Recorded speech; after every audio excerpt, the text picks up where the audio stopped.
Bizarre is intended for mature, open-minded audiences only. If you are easily offended, we suggest you turn this wacky shit straight off. Oh my god, just another day of running around, fucking trying to get to anything and anywhere. Trying to get into anything anywhere? Oh my god, anything anywhere all at once. Yeah. My The lesser of the two films. Anywhere, any place, just once. yeah. Yeah, well, it feels like it's been a long time. I guess it has been, huh? We're doing a one a month now. We're doing the best we can. Mm-hmm. Should we give the listeners the good news? Yeah, let's start Give there. them the good news, Lau. The old doctors on my dialysis sides got a hold of Virginia Mason, and so we got to start the whole thing all over again. But me and Chris will be able to hook up and do that and hook up. Have some sex. It's only a day. Yeah, it's only a day. We go over there. I do a bunch of testings, and Chris, if he, being my caretaker, he's kind of got to be with me. Yep. Listen to Lau make lewd comments about nurses and get his heart rate going.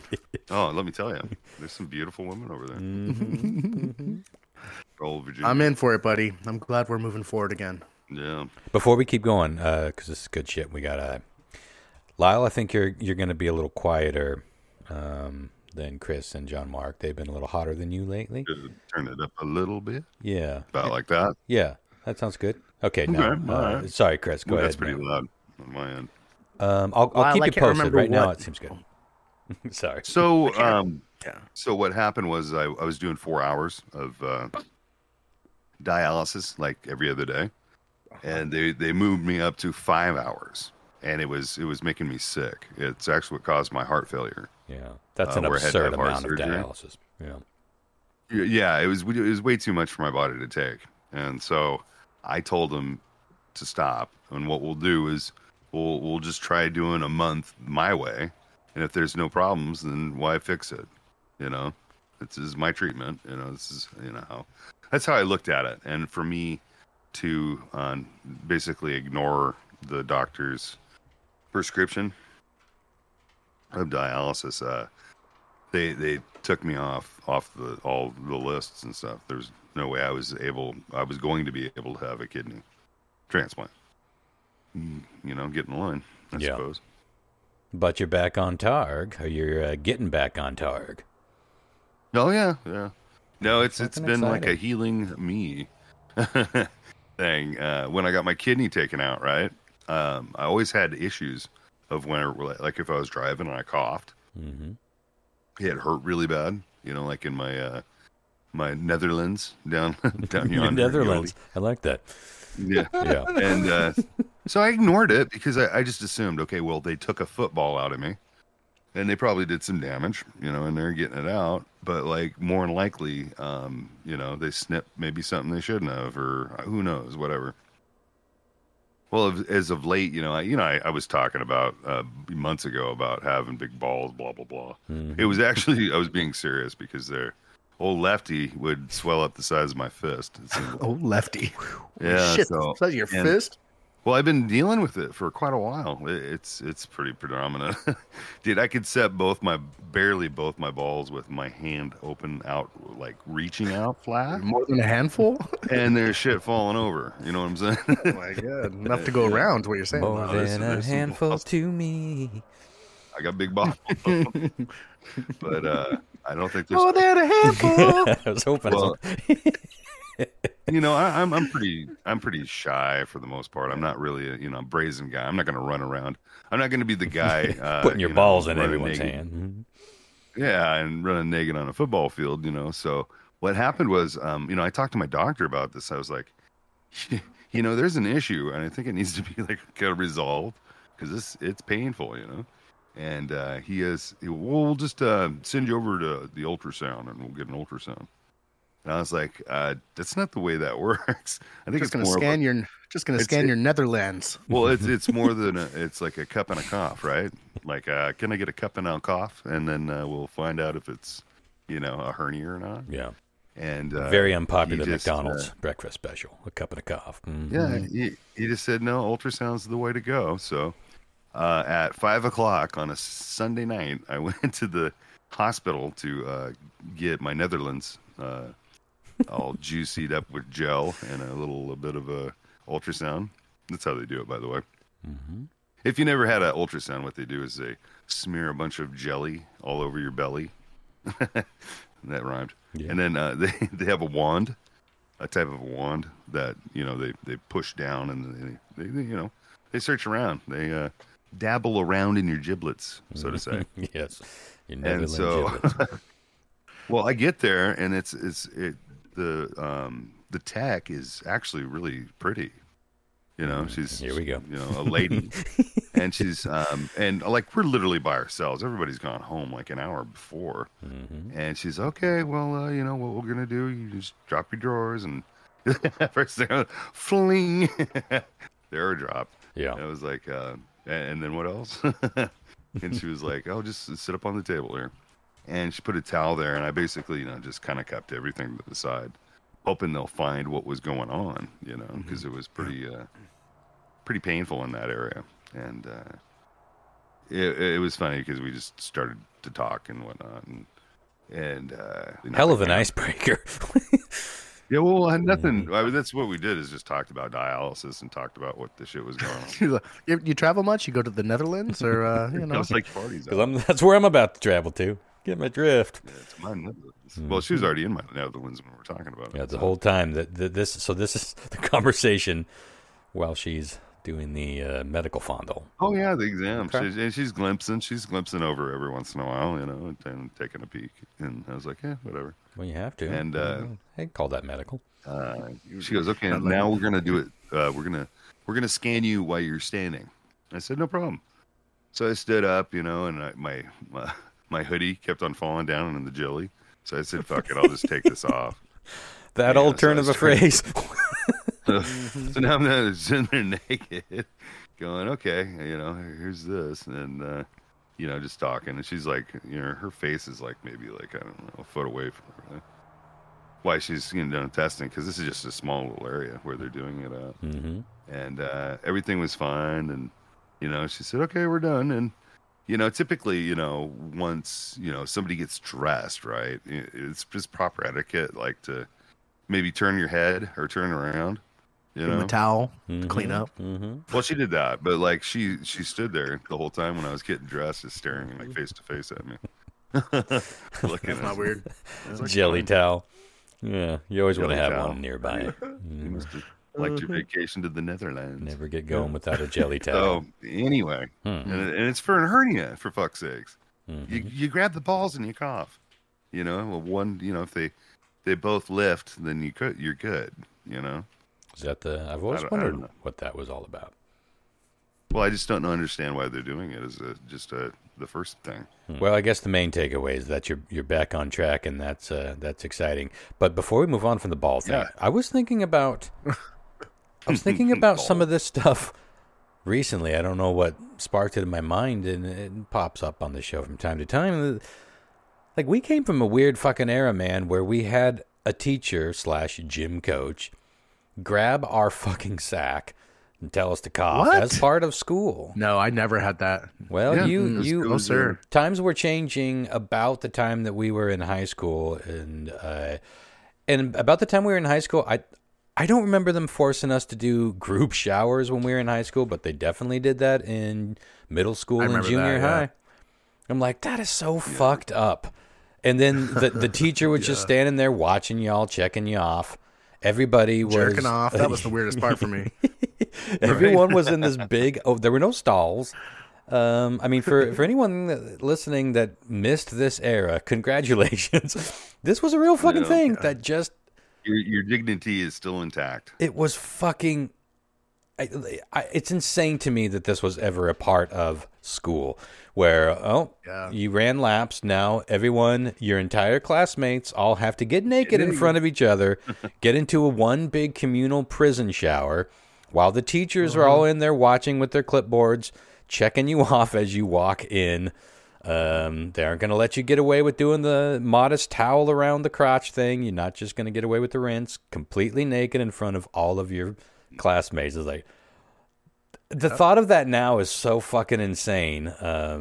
But that was just how it was. It was awful. I never understood why the coaches' windows too, when they would look out, were like only waist high. They're like chest high, the window. But, Yeah, I'll keep my eye on you. whatever.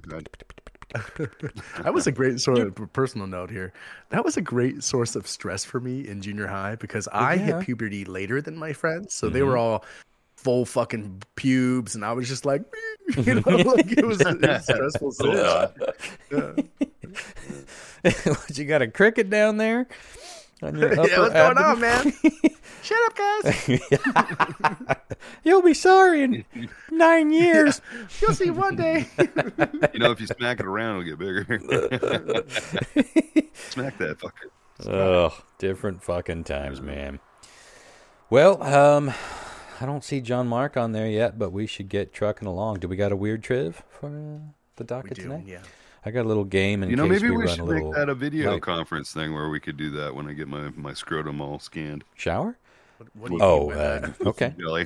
We'll just do a live podcast. Live stream of your, Well, you get you. I'll describe it as it's happening. of your scroger Yep, sound. now she's grabbing my sack and she's pulling upward. There we go. Okay. Here we go. Travel to the Netherlands. Yep, we're putting more jelly on the balls. Here we Live go. stream. Can you hear it? It's a little Put cold the at mic down. first. Put the mic down there, Lyle. Let's get the sound effect. Oh yeah. Live from the Netherlands. Enjoy your little jelly dance. Dance with the jelly people. Well, we got to talk I don't about know. a few. I've always thought that it was awkward to get an ultrasound. Hey, you guys ever had an ultrasound? I've had them on my heart. so, Yeah. Mhm. Really? Yeah. Like, it's a weird experience. Well, I imagine Is it, so you on know, the the balls. jelly? I've only had it on my chest, but I don't know what I'm gonna do if it's the same chick. I might get excited. I'm not gonna. you know, I can I've got a promise this, but female. I I'll have a go. very attractive, fairly young female doctor, and I've worried about that, like prostate exams and. You know, Sure. back when I was extremely sexually active, I would go in for regular STD checkups as part of being a responsible whore. And, you know, she'd get down there and do all sorts of stuff. And I always had that in the back of my head, too. But now, I mean, maybe with you, but with me, there's part of me, if I'm being honest, there's part of me that wished a so little of lonely. that would have happened because I feel like when I'm in front of her at the You're doctor's leaning office, towards I'm like, what's that word? we got an innie happening You're down leaning here? towards you're leaning towards invagination. Invaginated. Whew. It's stupid. It's this bullshit guy. Like, she doesn't fucking give a shit. She's a doctor, but, you know, this bullshit guy stuff that you just like, oh, I must be cold in here. Know what I'm saying? I know better than to make stupid jokes. Have you Just ever get got in a and out. fucking boner during a massage? I have, not raging, And it was like, but that's well, different. my deal was like I was laying down, and she, you know, it's like 20 minutes or 15 minutes of being on my, you know, she's rubbing on my back, and then they tell you to basically flip over, you know, and typically you're in your underwear or none, I've seen this in the movies. Yeah. and the donger's just like ding, hello, it's time to raise the Delectable flag. laptop movies. Time to You know, raise the flag, it's yeah, you got yourself a tent. You're pitched. Yeah. Pitched tent right there. We are fragile human beings, and you never know what's going to set off a boner. And I'm sure it happens quite a bit. It's like, but you know, Usually- like I said, usually it's I soft wind. when I'm at the doctor's Soft office, breeze. the last thing I'm having is a throbbing Robin, as we calls them. But let's Right. get on to some fairly grim news stories. I don't know if you guys have seen. We were originally going to record last week. It didn't work out. And when I was going to bring this story, it was still kind of up in the air. But there's new developments. Did you guys see the story with the hockey player that got killed during a match? No, I did. I haven't seen this. I don't recommend the footage, but I know some of you are going to Oh, watch my. it. Is it? Wow. So the guy's name is Adam Johnson. He was a 29-year-old hockey star. Now, this was not an NHL game. But he was in the NHL. This was an English league. He moved over to Britain, and but it was a pro league game, being televised, of course. And one of his opponents, Matt Petgrave, 31, he was defending an attack by Johnson, and Johnson was sort of like, driving toward the goal, and 2 or 3 defenders approached him from the other team, and one of them, Petgrave, sort of did this maneuver where he almost kind of like half cartwheeled. They're calling it a kung fu kick. That's a bit exaggerated, but that's essentially what he did, and his blade slashed the throat of Adam Johnson. Oh God! And did this happen recently? I know this is like a couple weeks ago.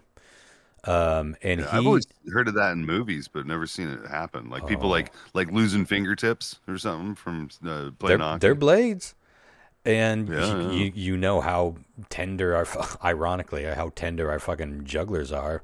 The neck's not terribly muscular and protective, but so Johnson went down immediately after this kick, but he got back up pretty quickly, and then he kind of went down on his knees and got back up again, and at that point you saw the ice, and the ice was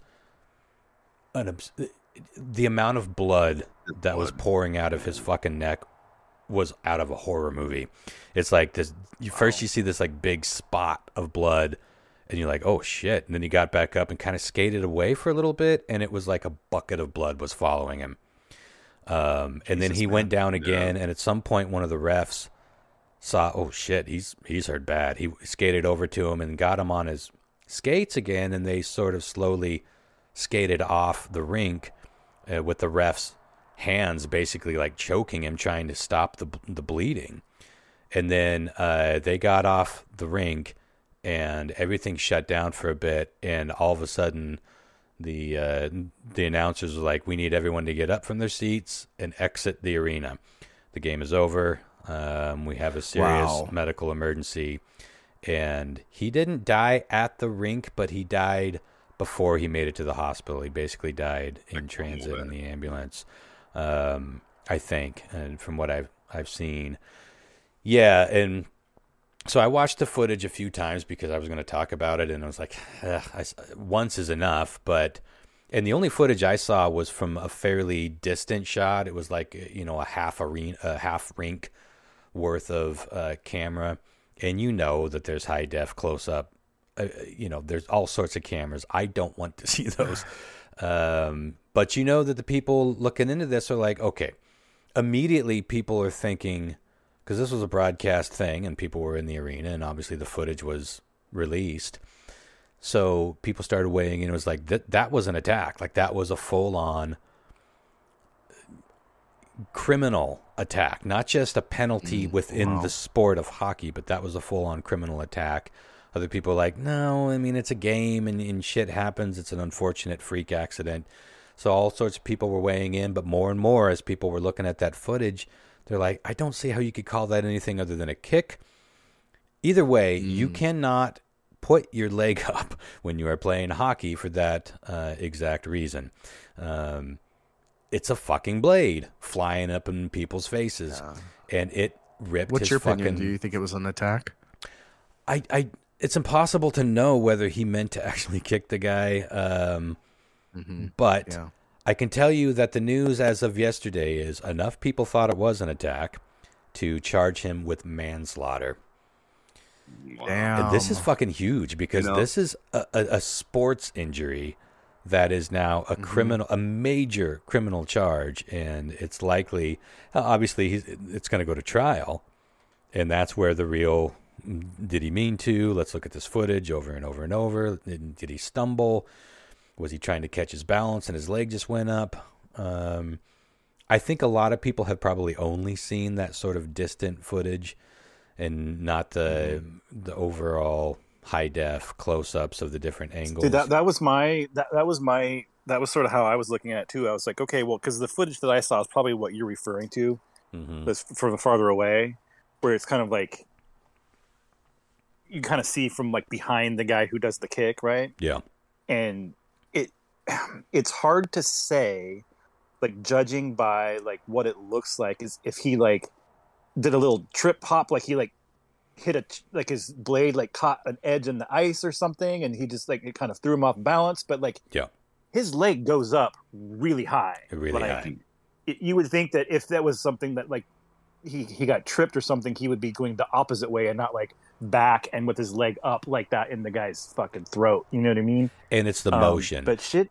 It's the motion where it was like a roundhouse sort of kung fu kick. It really kind of looks like he just went kakoosh, like leaned into it. I'd be actually curious to watch the game and see if there was any interactions with those guys prior to, because I know a lot of people that it's usually people that get frustrated, when they're trying to play a game and they're really, really competitive. They get frustrated, they'll cheat, they'll do something.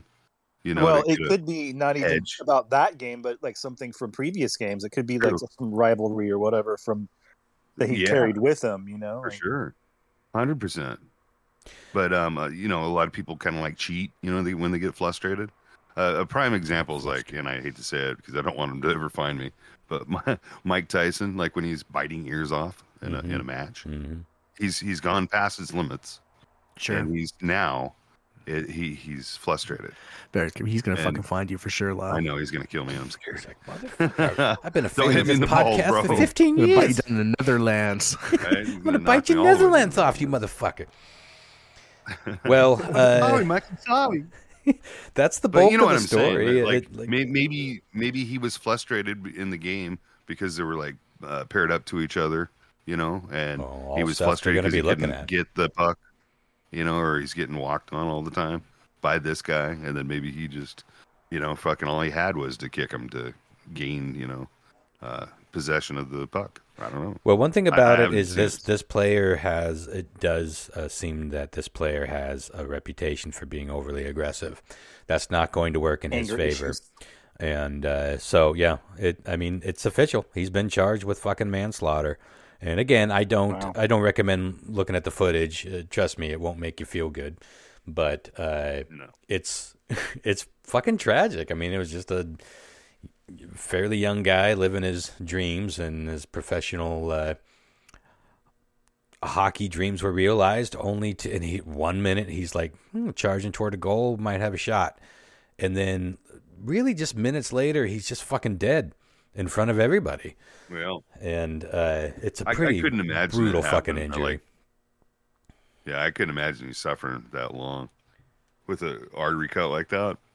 It would probably, minutes. Well, when you see without having to watch the footage, I mean, like I said, he went down immediately. He knew he got fucked up, but then he got back up and was like, what's going on here? And then there was some confusion. Then he went down for a couple more seconds. That's when the blood really started just gushing out of him.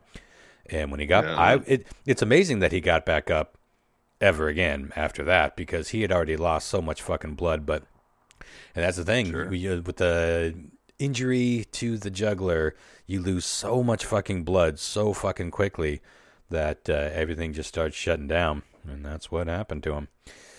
Crazy fucking shit. Well, from one grim story to another grim story, did you guys see this shooting that happened down in Panama? It was a couple of protesters. There was a. In happier news, I do have a fun game to play. This isn't a Van Halen. But this is like some crazy shit that we haven't had a chance to talk about at all. And this was, so there's some sort of environmentalist protest. It was a large protest with lots of people, and they, as a lot of these protesters do, they blocked this major roadway. And so all this traffic was stopped, and this old dude, looking a lot like fucking Walter from The Big Lebowski, got out and walked up to him, and he starts trying to like move all the barriers and shoving people around. He's like, "Move your shit, get out of the way," which happens, a lot. It's a frustrating thing when people block the streets, but that's how a lot of these protests go. I'm not a fan of it. And I'm not defending it, but this is not how you handle it. So there's a back and forth. There's video of this too. And again, I don't recommend watching it. The dude, I am going to send you this photo though. It's just a close up of the dude there's some back and forth, and there are two guys that were kind of like close to him. And then after about maybe a minute or so of like, move your shit, and they're like, no, and they're there's way more of them than there are of him. He's the only one that's out of their car and like getting in these guys' faces. And so the protesters sort of like, they weren't like encroaching in a threatening way from the footage that I watched, but they were, like getting up in his face, like they were getting up in their face, and he was just like, no, we're not moving this. We believe in our cause, and blah, blah, blah. And so fucking casually and right out of a fucking movie, the dude just pulls a handgun out of his back. It seems like it was tucked into the back of his pants. And he just like, oh, okay. And he pulls out the gun and he aims it at him. And they're like, are you fucking kidding me? And there was another minute or so, maybe minute or two of conversation. And one of them has like a flagpole and he kind of steps toward the guy. And there was some witnesses that said that looked like the guy with the flagpole might have been trying to angle to knock the gun out of. I mean, the dude's pointing a fucking gun at these unarmed protesters. And so, but that guy wasn't very close to him. There were two guys that were way closer, and just seemingly out of the blue, the guy just opens fire on him. And this is a photo that someone captured of the dude's face as he was firing a fatal shot into one of the protesters. The shell casing flying up in the air. Flying up in the air. Just look at his face. He's like, all right, well, you're dead now. Man. It's the most casual, like, fuck it's you nuts. Then. And then he shot another guy. That guy, the first guy he shot basically fell down dead. He shot another guy that was kind of in the shoulder, and he went running off, and it looked like, he got shot, but it looked like mostly a flesh wound, but he died in the ambulance on the way to the hospital. So this dude killed two people that fucking casually. And then he went, after he shot these people, one of them was dead on the pavement, the other one went running off. He casually went back to moving the barriers out of the way and walked back to his car. Fortunately, the Panama police were not too far away, and they were called, and they arrested this guy, and he's been charged with homicide, as you can imagine. That's alarming enough. Even alarminger is that this man is now a fucking worldwide hero, especially here in the United States, because so many people that are defending his right to murder in the name of blocking the street are coming forward, and they've made this guy a fucking icon. And when I was researching, that wasn't part of any of the stories. I saw this, but when I was researching, like, I was trying to look for unedited footage of this thing, not because I wanted to see it, but because I wanted to talk about it. Mm-hmm. And I found it, and the threads after that were almost nothing but people saying #hero and making like little, fucking, I don't know, like graphic design images with him, with, statements and quotes from movies like Falling Down and all these things where the guy can't be pushed around no more, and Taxi Driver and shit like that, and just completely misappropriating all of this pop culture stuff and making this dude a fucking hero because he's like, oh, all right, well then I'm going to kill you and then move the shit and walk back to my car. It's like, whew, man, it was crazy to fucking watch. And it's nuts. It doesn't seem like it's a huge story. It was on all my feeds, but I've talked to a few people about it at this point, and no one seems to know about it. But look at that fucking photo, man. That dude. Yeah, I saw that. I did see the story. It looks like he's thinking, well, maybe I'll fold or maybe I'll raise. Like he may as well be playing a game of poker. That face is or what they call the banality of evil. Or a hero if you're American. I think he's probably mostly a hero in the United States, which is saying so many horrifying things. But Jesus Christ, man. I think you have to take into consideration also the fact that a lot of that stuff that you're seeing that is praising that guy is like bots and trolls. Yeah. And you know what I mean? I fucking hope so. It's not people it's not people legitimate. Well, I understand trolls, but what do you mean by bots? Well, there's some of it. There's some of it. There are male Karens out there that do act like that. I've seen footage of people where they've had GoPros and like they're riding their crotch rockets, right? Staying in the neighborhood, and a guy come out, push them over on their bike, pull a gun on them, threaten them, get out of here, don't be riding your bike around here, I'll shoot you, and have a gun in their hand, And I mean that's on YouTube. Yeah. You know, people upload that shit to YouTube every day. So I see the male Karen, but I mean that's uncalled for what he did. Well, he should have been arrested for brandishing a firearm for first, and then he might have been if there was a police. Was he arrested? Officer. Was he arrested for murder? Or? He was arrested for shooting him. I don't think there were any police officers around the event until he was walking. I think he was all the way back in his car, but it was still a traffic jam. So they either got him on the way back to his car, or pulled him out of his car after people had called the police. There were police around the protests, but they weren't at that exact moment. Dude just took he's like, look, I want to get home, so I'm going to kill you. Or maybe I'll wing it. Doesn't matter. Yeah, you guys all know I'm a pro gun, Yeah. But like, I am too, to a certain degree. But but this fucking but this gun protect your family. That's like the epitome of gun culture, though. Like, I'm not a fan of gun culture. Gun culture is fetishizing guns and making a whole political statement on, like these dickheads that stand around Starbucks. They don't even fucking drink Starbucks, but they wanted to go to Starbucks because they could with their, big fat tiny dick guns around their belts and just making statements. And this happened locally when there are some, at Pride. When I was at Pride, completely fucking peaceful event that just people doing their own thing. You can attend it or not. And you're free to show up and protest it. But so many of those protesters, they stood around like holding fucking rifles in the back of their guns. Like, what the fuck are you people doing? Oh yeah, there's photos of that shit. I never knew that. Yeah, they're just like standing because they could.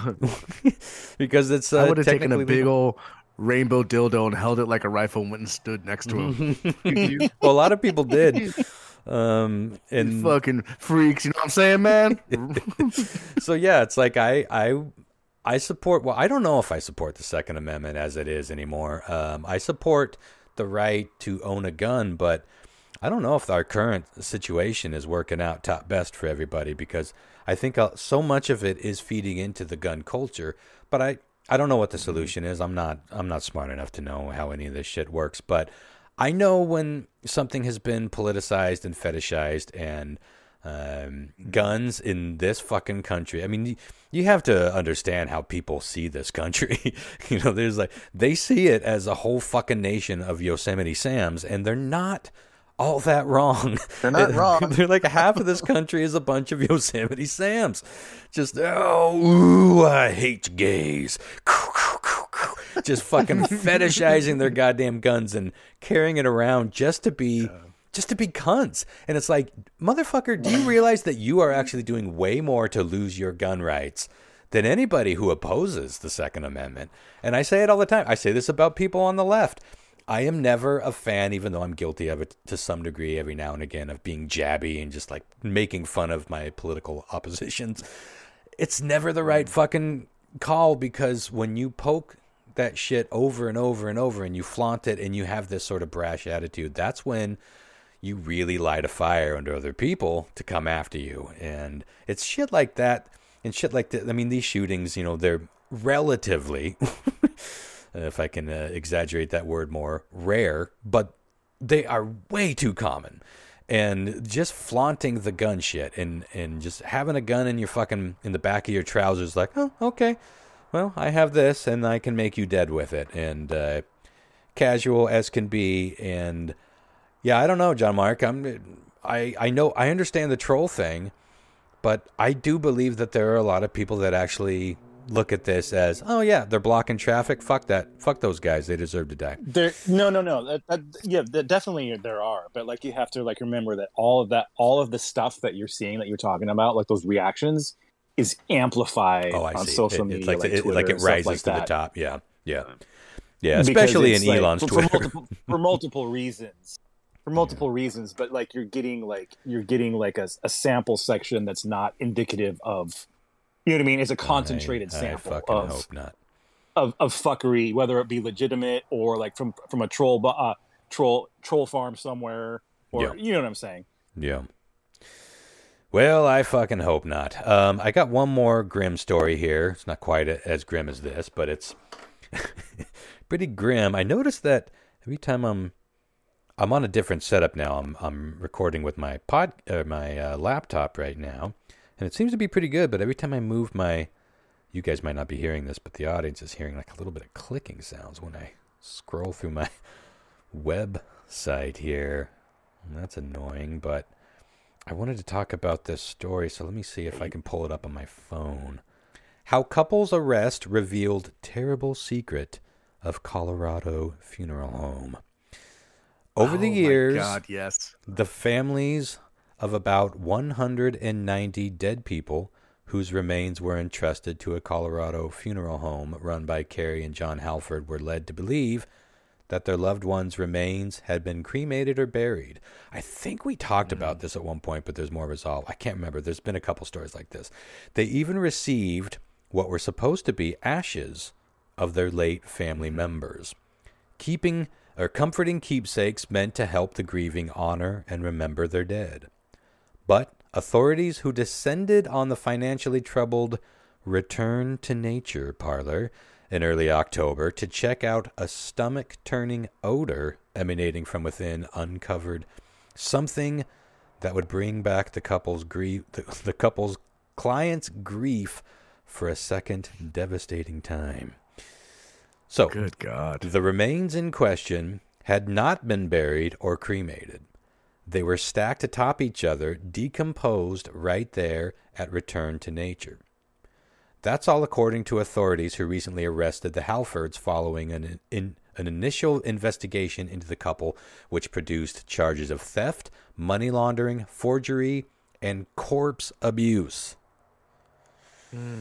I saw corpse abuse open for Ghost just a few months ago. Surprised I didn't run into you there, John Michael. Corpse abuse that the local district attorney summarized as absolutely shocking.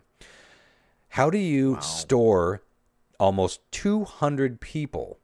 Michael Martinez, whose grandmother, Linda Martinez, remains were among those found at Return to Nature, said to the Associated Press. How do you even stomach that? Well, I think they're burying them like with plant life to, nurture plant life and nature. Am I correct with that? Well, let me close off some of this stuff. I'm getting too fucking compost. Like what? Yeah, I think so. They weren't doing what they said they were going to do or what they were paid to do. Is the point here? But why? Like storing bodies seems fucking tough. Well, but maybe they don't have an operating crematory. Maybe they don't want to dig. This is what I want to know. They just want to stack them like fucking cordwood. Terrible decisions. Neither the Halfords nor any legal representatives could immediately be reached by The Guardian for comment about the case. It exposed the particularly weak oversight Colorado has over its funeral homes. The state does not require routine inspections or minimum requirements. Think about that. The entire state does not have any minimum requirements for their funeral homes. Can I phone a friend? Can we get Robin on this? Because what the fuck, we man? Should.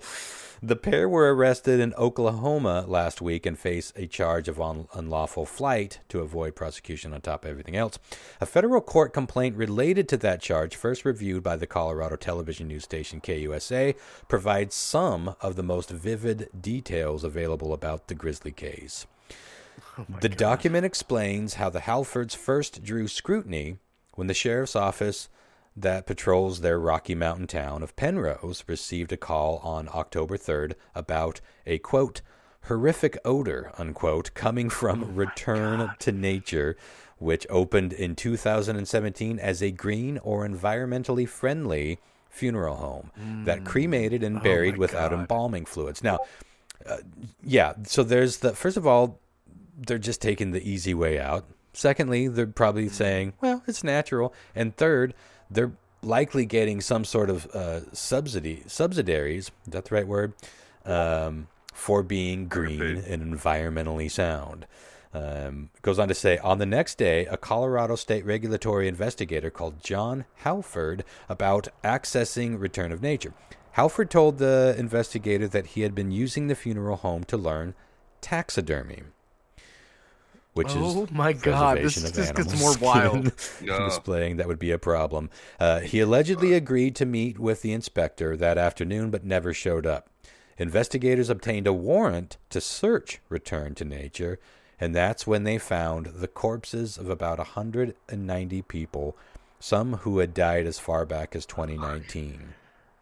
Oh my God. The discovery... Go ahead. It's the fucking army. I mean, like, was he... It's so much. The discovery ignited a frantic investigation, which involved using fingerprints, dental records, and blah, blah, blah. There were also efforts to make contact with the survivors of the dead. Think about getting that fucking phone call. After it became evident that the remains each family was given could not have been their loved one.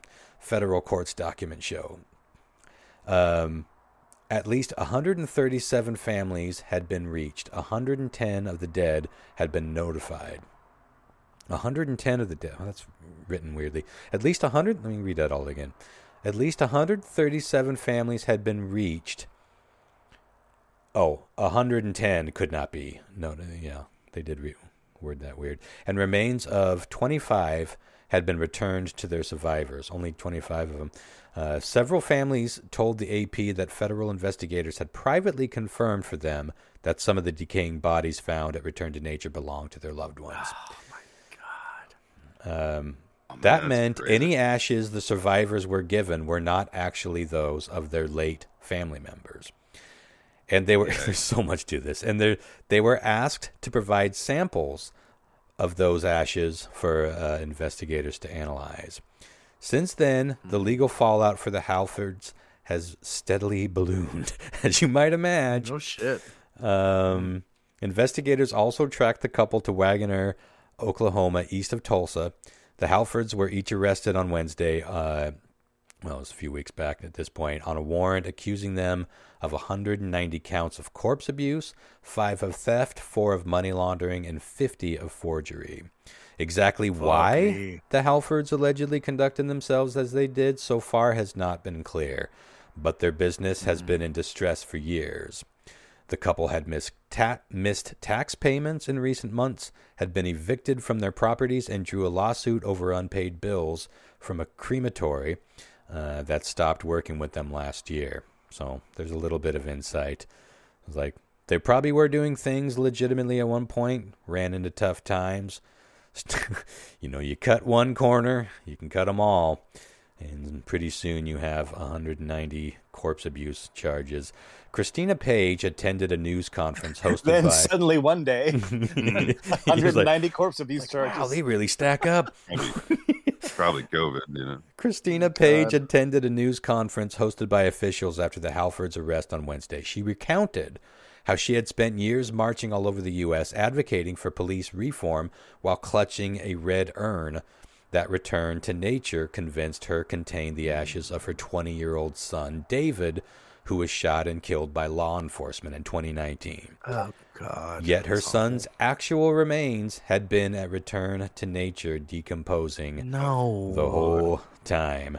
And it wasn't until Wednesday that they were actually scheduled to be cremated. It goes on to have more personal stories like that, but you get the idea. Jesus Christ, man. I think about that with Max because I had him cremated. He's in a little box, and I put his favorite toy on top of it.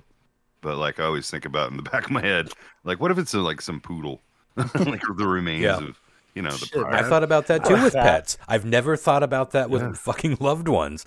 It's bad enough with pets. I fucking paid $2,000 for my dad to be turned into some stones, and now I'm wondering if he just went down to the river. I'm gonna have to fucking go drive by this place here. Return to Nature stone pressery. Oh my God! So many layers of fucked up to this, and so many victims. I know this kind of thing happens. Yeah. I don't know how common it is, but I remember reading literally so. Back in the 90s, I used to work at Hastings. Ronnie will know Hastings. Miss it. Love Hastings. Hastings was a shit. We all know Hastings. Okay, well, good. So for those that don't know, they're listening to us, Hastings is a store that they sold records, rented videos, had books, all kinds of stuff. And I used to work there stocking overnights. And when sometimes there would be paperback books that didn't sell, and so if they was there long enough, sometimes they had to send them back to the publisher or just get rid of them. So you have to rip the front cover off and you send it back to get credit for it. It's like, this didn't sell, and then you just destroy the books. Yeah. However, we took all those books with no covers home. Of course. So there was a lot of true crime books that I ended up with, and some of them were literally about issues with funeral homes not doing what they're supposed to do, and all kinds of horrible situations that people discovered. And this was back in the 90s, so if there's people writing whole books about it, it has to be fairly common. But I don't forever. I'm sure it's not like ubiquitous, but it's something that happens. So it's like a weird. I don't know like what it is that like would get into someone's mind. I think that like it would just be something like Ronnie was saying, like which is like something goes wrong and then just it keeps piling up and you're like don't know what to do, and then you just like start cutting corners and you're like, oh well, this makes sense, and you're just like out of your fucking mind, right? Well, people steal and people cheat and people lie and people kill. Being a funeral home is a very intimate and special type of industry, but it still all comes down to being run by human beings, and human beings can subvert literally anything into some sort of deviant purposes, or, you get a sociopath in charge of anything. And I think you have to be, like I got in trouble with some of my finances and I got late on my taxes at Radar Station. That's a human thing. Getting a pile of corpses stacked up behind my place of business. That's a different thing. Something else going on there. Top of it. yeah. So I think that between the two, you just like, Jesus Christ. I mean, think about the things that people are capable of doing. But to me, so obviously this is a horrifying story. But I looked it up, and there are many states that don't have any fucking regulations when it comes to burials and funeral homes. I don't know if this ever came up when we had Rob on the show a couple times. We do need to have him back on and ask him. It might lend itself to those who are like kind of on the shady side to begin with. Yeah, it's like, well, I'm going to Colorado. Open me up a fucking natural funeral home. Here's some ashes. What do you think the ashes were? Do you think it was even like, was they just cleaning out their fucking barbecue grill? Like, was it even a living thing? What were they? It'd almost be better if it'd be better if it was their fucking barbecue ashes, really, than some other living thing, some other living person that wasn't theirs. And then to find out that your loved one hasn't even been dealt with, hasn't been embalmed, hasn't been buried, hasn't been interned, hasn't been cremated, just literally sitting somewhere in a stack. Yeah. Yeah. And all that goes with that. Whew. Well, we got through it. You guys heard of like people like cemeteries and stuff, like burying bodies on top of bodies? Oh yeah. Because the cemetery's so full that all they could do is basically start burying bodies over the no. Frank's on floor too. Hold on. Right down there. Sometimes that's legit, and it's like sometimes it's legitimately done. Yeah, but because it's family members, and sometimes that's how they kind of do it. Oh, yeah, closed. Mm-hmm. Well, with all that said, I feel like we do need a little palate cleanser before we move on to some weird triv. And I did bring a little game. Let's see where are we at here. 7:20. We're doing pretty good. We'll do a few rounds of this. We've done so many of these eliminations that I think, and so many of them are TV related, I think some of these will be fresh in your heads because they popped up in other categories. But I wanted to do the top 25 as voted by the people of Ranker, best sitcoms of the 1980s. Oh, baby. 1980s. Woof. Okay. 1980s. Now, some of these started in the 70s, but are mostly associated with the 80s. Most of them started in the 80s. Some of them started in the 80s and went all the way to the 90s. There are a few here that I think most people would associate with the 80s, but they were definitely earlier or maybe even a little bit later, but still super close to the 80s. So I added 5 more of the Ron picks.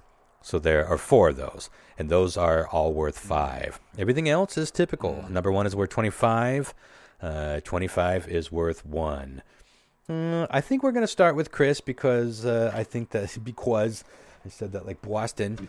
Was. I think Chris. I'm the youngest in the 80s where I was through some of them. We'll go with Chris first, John Mark second, and Lyle last. And we'll do a few rounds of this. Best. I feel like this was a real quick transition after that. So story. these are like happy shows usually, not like serious shows. No, sitcoms. Although there are a few on this list that I don't consider sitcoms, but they're all comedies. Yeah, they're you aren't going to see Hill Street Blues on this list or okay, that's helpful. They're definitely not just shows like sitcoms. Like yeah, sitcoms. I'm going to start off with do current events muck this show or not? The Cosby Show. Oh, interesting. That's well. I have to imagine that current events, I would have expected it to fuck this number up more than it did. It's a pretty good number, all things considered, and it's a fairly recent list. So that's number 9, which gets you 17 points. Okay. Yeah. Good guess. A bold guess. Had to be said, though. And there it is on the fucking list. Well, we talk about it all the time. Can we separate the crime from the art? Can we separate the douchebag from the music? Can we separate, the allegations or the charges from what that person was involved with or produced? I think most of us can. There's probably a moral dilemma whether we should, but they certainly shouldn't be getting, if they're convicted of some of these things, they definitely shouldn't be getting any money from any of this stuff. That's how I feel. Take all their fucking income. I guess that doesn't make any sense, but it would make me feel better about watching the old shows. John Mark, you got number 1 through 8 ahead of you here. So I'm gonna go with Cheers. Yeah. Oh boy. Oh baby. Right off the bat, number fucking 1, 25. That was my second guess. Damn you, John Mark! I defy anybody to name a better theme song to anything than Cheers. You get that song in your head, it's like, yeah, I want that song in my head. I want it to stay in my head. It's a fucking good song. Are you ready? Come on, knock on my door. That wasn't on the list, but it was one of my Ron picks.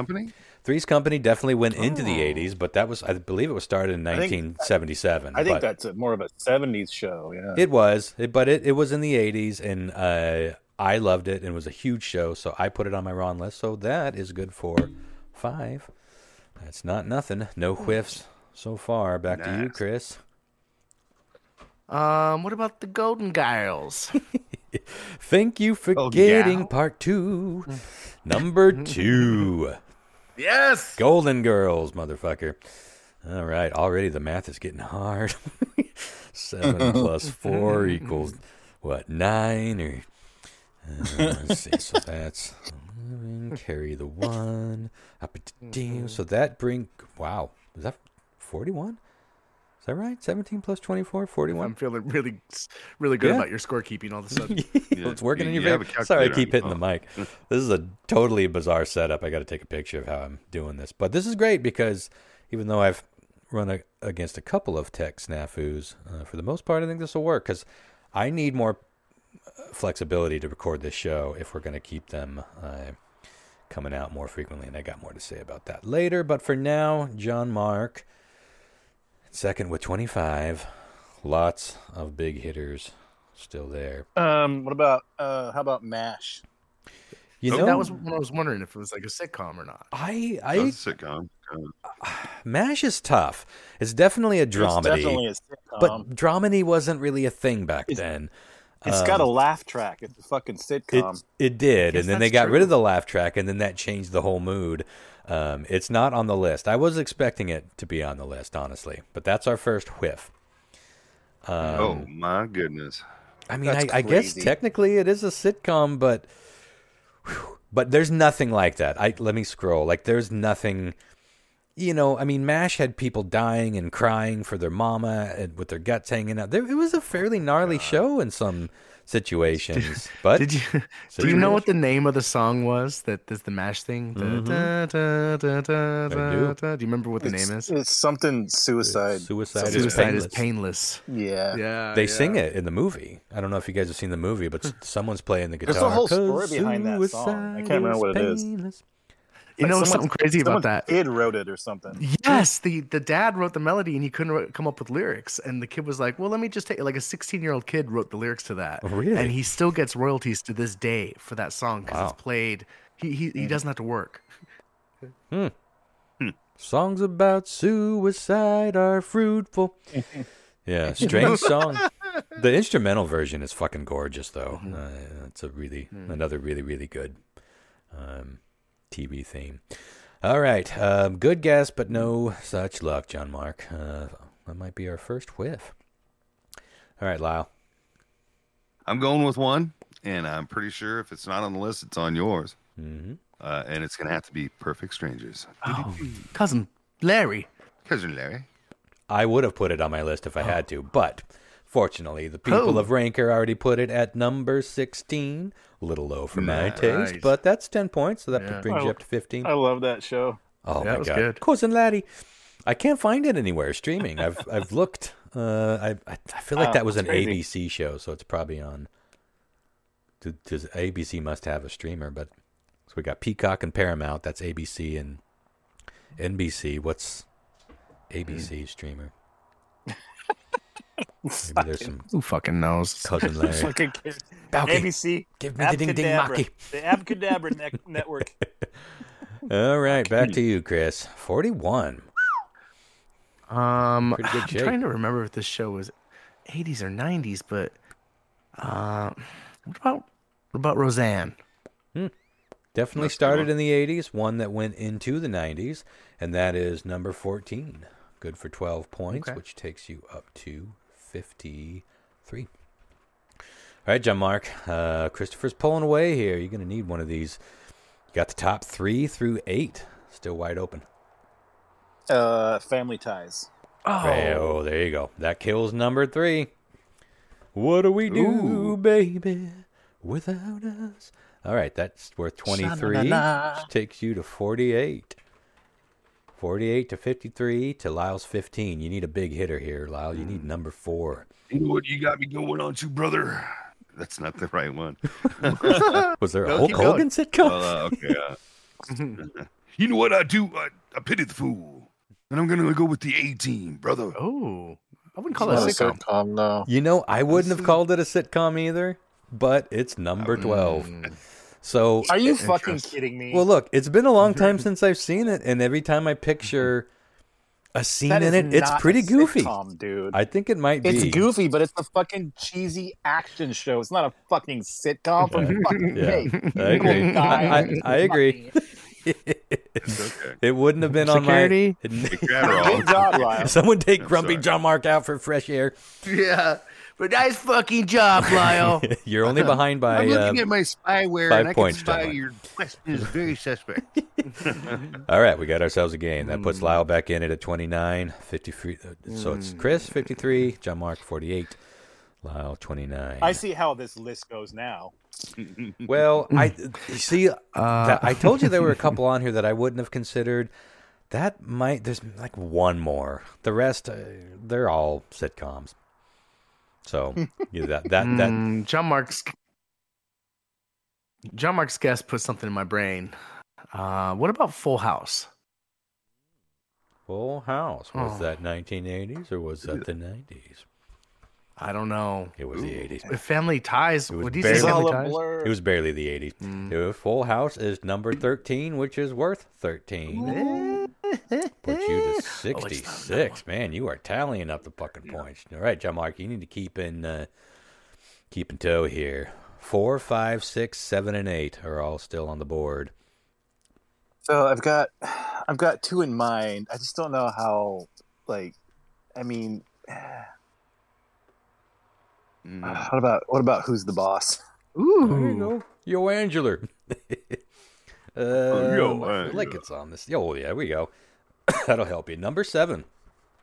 Good for 19 points, and that puts you at Oh. I got the ultimate one. 67. You're now in the lead. Wow. Slut. Not for long. You're only in the lead by one, and Christopher's coming right back up. So, but Lyle, you need to get number 4 or 5 here. Right here. I got it right here. You ready? I believe one of the best action actors in the world. I'm going to go Moonlighting, baby. Oh, my God. What a great poll. Right? That was the other one on the list that I wouldn't have thought of as a sitcom, but it's number 20. Nice. It's worth 6 points, which takes you to 35. All right. God, I keep hitting the fucking microphone. Everything is where it not usually is. And words are not like speak when normal. I'm torn between 2 answers here, but I'm going to go with love and marriage. And marriage. Yes, Married with children? This is going to make it tough because Chris just got 22 more points for getting number 4. Yes, bitches! I was going to say that one, but I went with Bundy coming through for me. Yeah, that's pretty to look at. Oh, yeah. What number was it? Number 4. That changed the course of history concerning television. Did.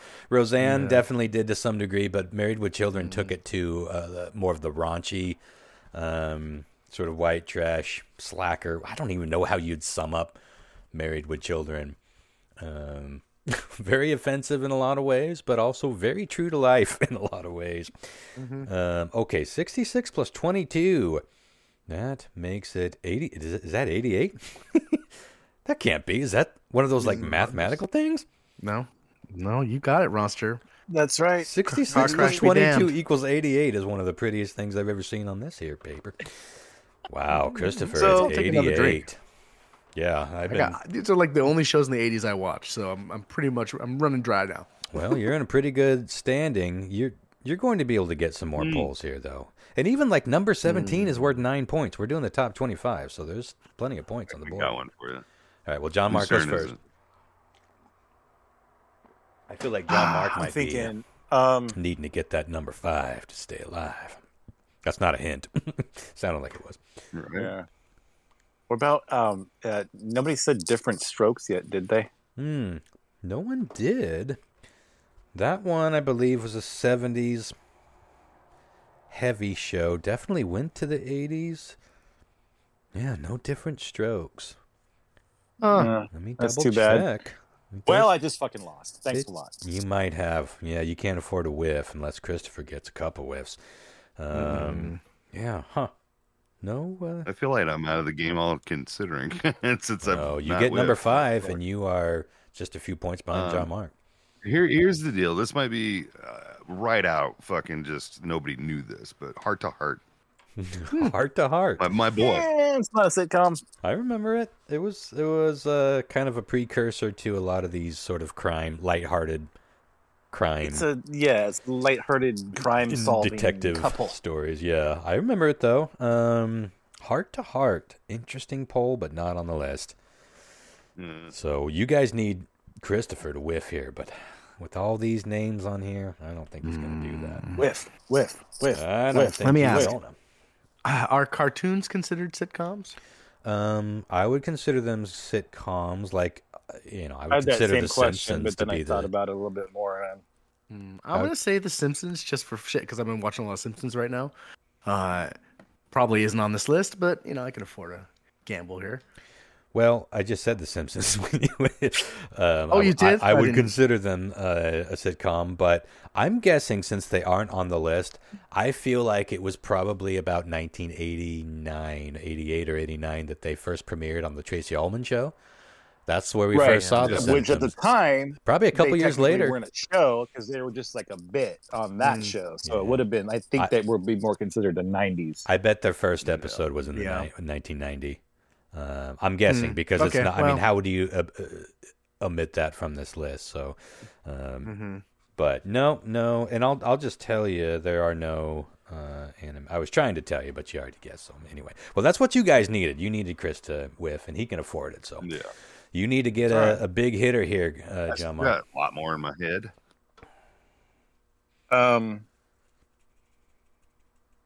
Let's see here. Boy, there's one more that I. The top. There's a couple now that I'm thinking of, but like one of them, I don't know, dude. Fucking Growing Pains. There you go. Number 8. That is worth 18 points. Boy, where's that going to put you? 15. Ooh, that puts you to 85. You're 3 behind Chris now. So, Lyle, if you get 5 and 6, you're back in it. Otherwise, you're fading. I'm going to go the only way to go with the Hoff and go Night Rider. As a sitcom? There's nothing funny about this, it's Michael. Kind of like, I don't know. There's nothing funny about Night Rider. This is Why not do you funny. You watched it the wrong way. It's like MacGyver. You're watching it the wrong way. Well, sure, it's funny now, but not on Burp. No, sorry. No, a paper clip and a chewing gum. We're going to get out of here. No Knight Rider. MacGyver. Oh, come on. All right, Chris. You only got a 3-point what lead now. about motherfucking Alf? I wonder if someone would pull Deep Alf. pull. Deep pull. Number 10, not too deep. Not that deep, motherfucker. Nice. Okay, I actually thought about that. I didn't think I was going to be on the list. Yeah. Let's see. It's Alf. He's back in Pog form. That pushes Christopher into the hundreds. He now has 104. Well, so do we have like that was top number 10 10 down now? Is there still a couple in the top 10 that we haven't hit yet, or are we all done with the top 10? 5 and 6. 5 and 6. 2 very well-known shows. One of them would not have occurred to me to sum it up as a sitcom, but a huge show in the 80s. It works, but there was definitely some drama. The other one, 100% sitcom, but I'm kind of surprised it's number 5. I watched it, but I wasn't a huge fan, but it lives on. Definitely 2 shows you all know. You guys know every single show on this list. Yeah, I'm sure. It's just like, what can I remember? Yeah. So, and what is considered to be great? I don't fucking know. I'm gonna go with what I remember and say Silver Spoons. Ooh. It's on there. Doesn't help you out a ton, but that's number 22, which is good for 4, which takes you to 89. So you are, 5 behind Christopher. So that was a good one. Lyle, if you get 5 and 6, and Christopher and John Mark whiff, you're back in this. It's just killing me because I can't think of any. I know. Well, my next one would be, and it's not really necessarily a sitcom. It's a variety show. And that's not going to work. No, don't go for a variety show. Were you going to do laughing? I think you should take the risk, Lyle. Take the risk. Well, how about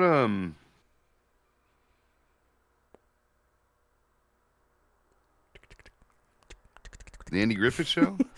The Andy Griffith. Is that 270? That was like the 60s, wasn't it? 50s or 60s? The 80s? I think that might have gone all the way back to the 50s. No, the Andy Griffith. I went too far back. Yeah, you went too far back. Okay, secretly, guys, I've been taking shots of NyQuil while we've been doing this show. Oh, good. I'm kind of News quiz is going to be fun. The NyQuil fucking same level going on. Yeah. No Andy Griffith show in the 80s. All right, go ahead, Chris. You can take it away. What about Punky Brewster? Damn it. Punky Brewster is there, but one. just barely. That's 23. But that takes you to a nice 107. And a little further out of John Mark's reach. But if John Mark gets 5, 6, 11, or 15, he's in the lead. That's how close you guys are. No pressure. No pressure. But if he whiffs, that's looking pretty brutal. Cause I don't want to whiff.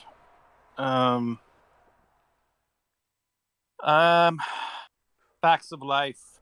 Ooh. The Facts of Life. The Facts of Life.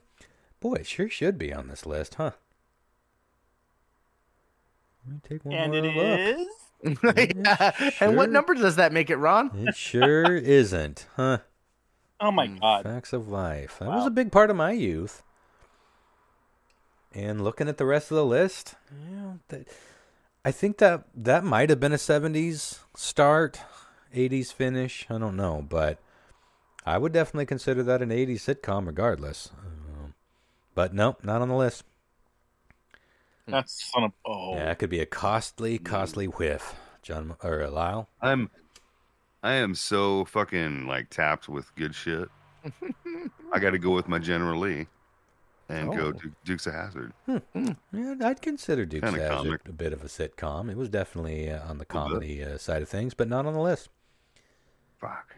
Most of these shows you would have a laugh track, but not all of them. There's a couple, but most of the rest of them are your straight up typical American laugh track. And there's some you guys are going to be like, oh my God. Like there's some doozies. I want to go with one, but I don't. Again, I'm struggling to guess how to remember if it was 80s or 90s.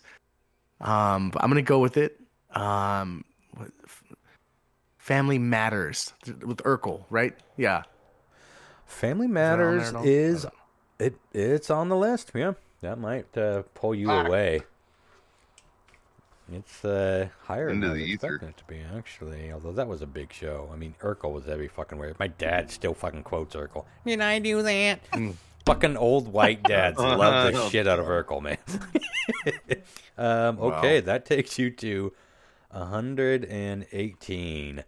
John Mark, we're going to do a couple more rounds because you are one answer away from tying it up.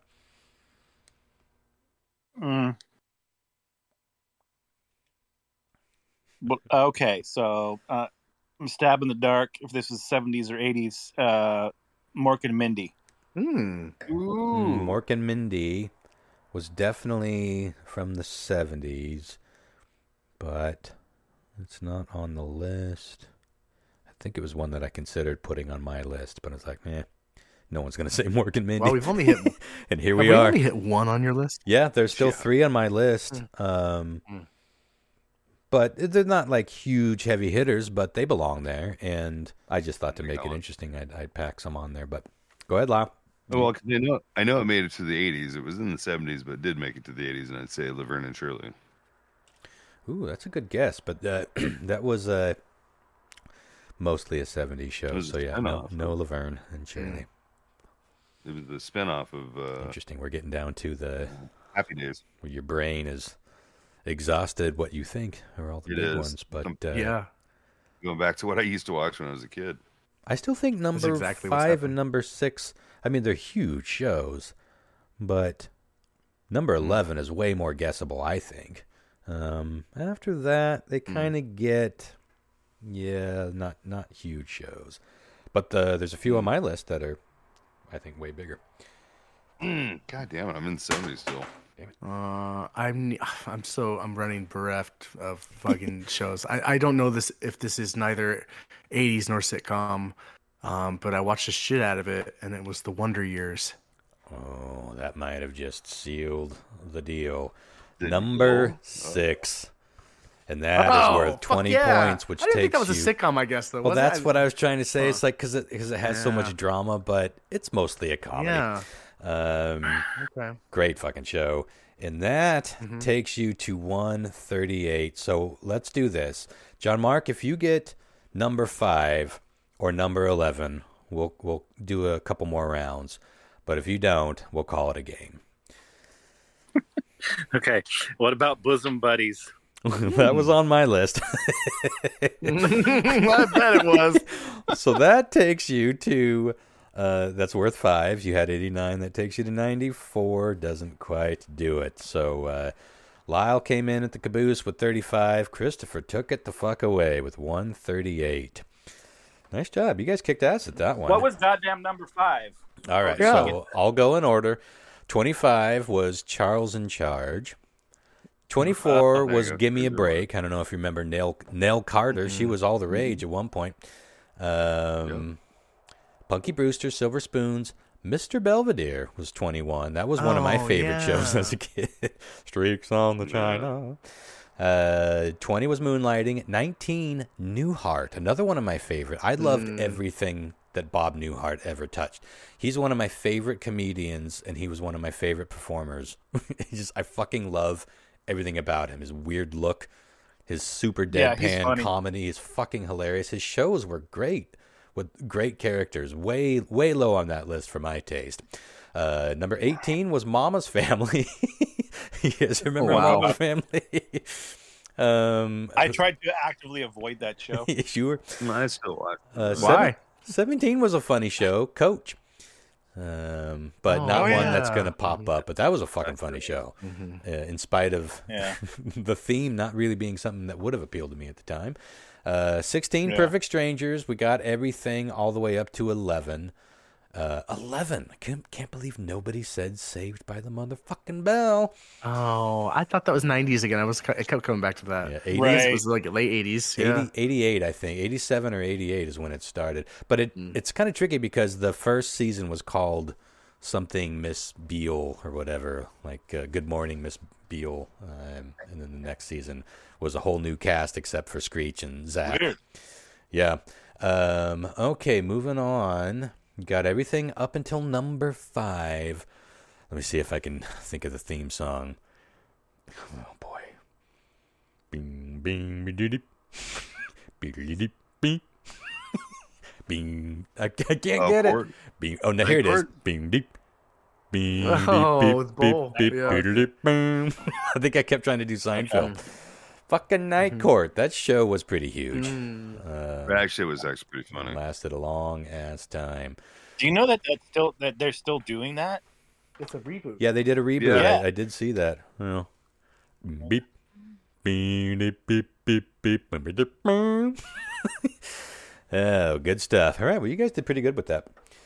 Christopher smashed your asses, though. Quick recess and then a round of Weird Triv. Sounds good to me. Yeah, all right. Right. Oh, motherfucker. You guys, I want to tell you a funny story before I go on the news quiz. Let's hear it. It involves me sending you a little video that I took, which, is Ron back? Are you back, buddy? Yep. This is a partial showing off what the new iPhone can do, partial fucked up funny story. Maybe a week ago, part of my job at the casino is I have to maintain all the electric signage outside the building. So occasionally I'll just, walk outside and make sure all our shit is lit up, basically. And it came to my attention that one of our big displays is not lighting up properly. Somebody sent me a fucking picture of it at night. It's all fucked up. We don't see it because we're not in the dark. They're in the dark usually. So I'm forwarding you this video on copy. So I call the company we have come out to do repairs, and I get a call. I never really know when they're going to be there, though. They just kind of show up and they give me a call. Yeah. And I get a call, and it's this guy, and he's like, "Hi, my name is what was this fucking?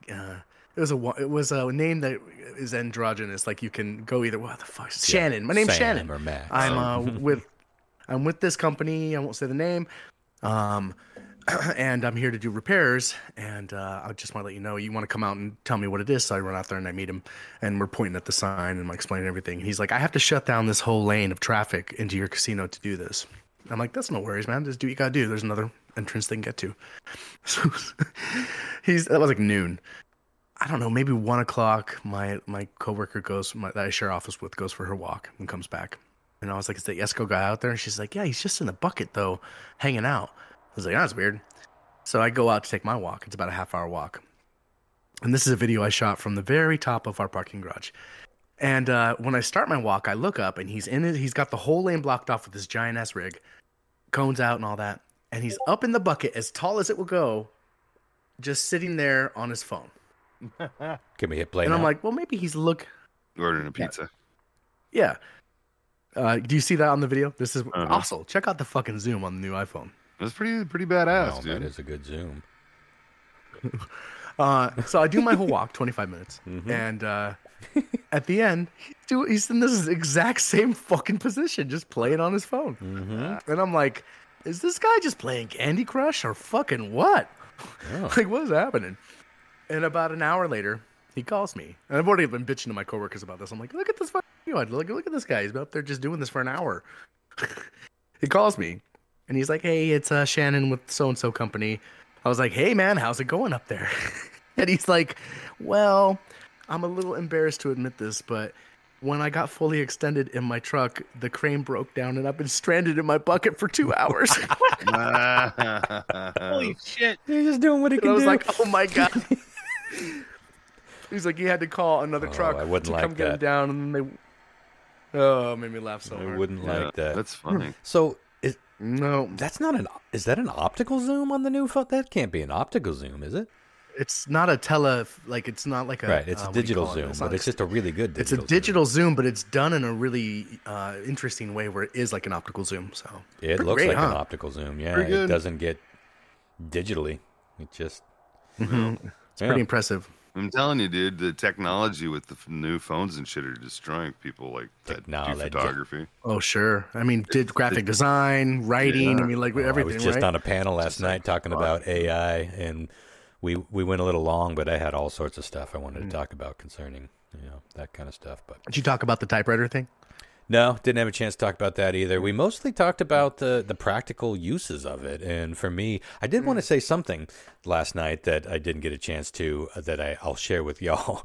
I had an amazing experience with the only amazing experience I had really had creatively with ChatGPT was putting in that prompt, write me a poem about the typewriter, and I read it on the show, and it's fucking incredible.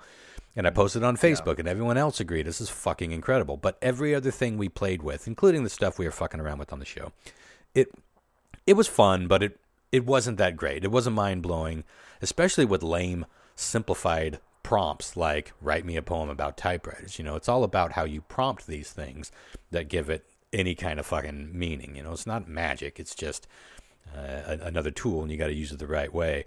But one of the right ways I came up with was I was collecting a lot of my essays that I've been writing for the Comet to start posting them online, and I wanted to do snippets in another publication or in another way.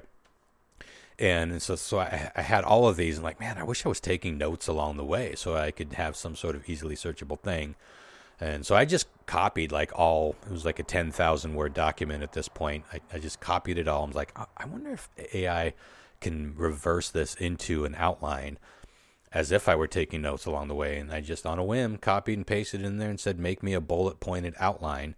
And in, I think, 5 seconds, I had a perfect 1-page bullet pointed outline of everything that I'd written in the last 6 years in that column. Did you have to edit it at all? No, it's just an outline, and everything was there. Like, just skimming, like, that's exactly how I want it. That's exactly what I wanted to do. None of that work ever had to happen because it did it beautifully in one setting. And I'm sure there are other pieces of software that can do this, but it was just something that occurred to me that maybe you could reverse note take, and something to keep in mind. I'm going to be utilizing that, especially for like things like for the show. Because I'll sometimes write like 8 pages of shit when I'm working on some of my longer soup de jours. I'm not going to sit here and read 8 pages, but I have notes, that I just have to hit. I'll look down, just like stand-up comedian will have like little notes. They'll glance down and tell the story about the fart at Jack in the Box. Something like that, but with a couple of bullet points that don't forget to mention this thing. I'm going to be using the shit out of that. So... one thing that I have really had fun with AI. But other than that, should we get things going with a little weird triv? I happen to be ready this time, y'all. Hit it. Let's go. Weird Trivia with Christopher F. Hahn. I'm back in Florida. Who thinks in nature? Nailed it. Who things in nature? Don't forget about the brown hair. It's weird trivia that might get Christopher hired, because we're trying to be positive now. Yes. Yeah, it's very good. It's a new year. I was gonna start saying Speaking that. of You new wouldn't year, stop. It's a new year. Before we get on to Weird Triv, real quick, I did want to say, because it's almost a new year, I think let's finish off the year best we can as we are doing. But I think, starting with the new year, what do you guys think about trying to aim for 1-hour shows per week, but we try to knock out 2 of these at once, as many times as we can. And then if we have to miss a week, I think it's great. we'll miss we'll still probably not hit every single week, but we'll get way more I think it's better to put out, because we can cram a lot in an hour. And I think it'll be better for us. It'll be better for me editing wise, and we won't have that pressure of constant. And then if there's some like breaking news, or we just feel like getting together and we can do that. But I think in the interest of not missing almost entire months, I think that's something we can at least try out for next year, since I think it's great. Format of the show's gotten pretty goddamn loose. We can do whatever we want with it, but hour-ish shows, and we'll just try to knock some out. Yeah, go ahead. I've been working on for almost 2 years a video podcast for us, like a video game, a game we're gonna play, and all it is, because I know I send you guys pictures occasionally. I'm obsessed with photos of people that we know, like celebrities, in either an extremely young state that's almost unrecognizable, or an extremely old and decrepit state. Like I'm like always like, man, do you believe so and so looks like this? And I'll send you guys a photo. So I've been saving. I've got about 28 of them right now, celebrity photos, and I want to do like guess who this is, Flash. That sounds super fun and super hard, because it is gonna be fun. Because that has popped up from time to time on news or Weird Triv, and I don't think we usually do very well. It's tough. Yeah, it'll be fun. Yep. All right, let's get right to it, guys. We're gonna play in standard order tonight. Let's go into question 1. The cost of living sure keeps on increasing. Here's an interesting statistic. A recent study reports that amid soaring rent prices and increasing costs of living, roughly 56 students in the UK have turned to this for additional income. 56,000 students in the UK alone. Is it A, door dashing and or Uber eating, delivery? Yeah, that was my first guess. Well, that's probably guess what my first guess was, but that was one of my first guesses. Is it B, selling plasma, blood, and or semen? Ooh, hadn't thought about selling semen. It's like I'm always making more. OnlyFans. Yeah. Yeah, that was my first guess, OnlyFans. Or is it D, sex work? Well, technically, OnlyFans $5 is $5 kind of thing. But are you specifically talking about gay, like prostitution? $20 is $20. Are we talking prostitution, or are we including stripping? Because technically, OnlyFans I'm just going to say sex work. Taking a bum or okay. I think it's more in-person sex work. How's that? We'll go with that. All right. We'll say it's in-person sex work. Again, cost of living is increasing. 56,000 students in the UK have been surveyed, and they're doing this additionally to make ends meet. DoorDash and Uber Eats, selling plasma, blood, and or semen, OnlyFans, or sex work. Well, as you guys probably know, I'm kind of addicted to TikTok. No one's more surprised than me. But I don't watch the stupid videos. As I've said before, I watch the live streams, and a lot of the live streams are just people, either they're in their kitchen making meals, or they're sitting in a park eating lunch, having conversations. Just interesting people. You kind of get to know them, kind of like a podcast. Topics of all sorts. Even a large percentage of even the ones that aren't like making pasta in their underwear and shaking their titties and, you know, being obviously sexual with their presentation, even a lot of those will have a link.